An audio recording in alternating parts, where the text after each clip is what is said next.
Hello आप सबों को गुड मॉर्निंग। Good morning. ठीक है, सर जी की ओर से भी।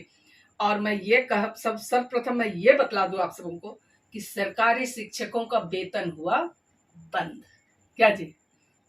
ये दूसरा महीना चल रहा है, पता नहीं मिलेगा कि नहीं मिलेगा, समझ में नहीं आ रहा है कि नौकरी तो बचाना है और ड्यूटी जाने के लिए मैं तैयारियां कर रही हूँ। ये मैगी चटाका चटाकेदार वाला मैगी बनाई हूँ। ठीक है। और एक बात मैं कह दूं, मैं आज ड्यूटी यानी कि परीक्षा लिखने में जा रही हूँ ऑनलाइन। टीएनए बोलते हैं। शिक्षकों को पता है टीएनए मतलब, है ना? तो टीएनए का परीक्षा लिखने ऑनलाइन जा रही हूँ।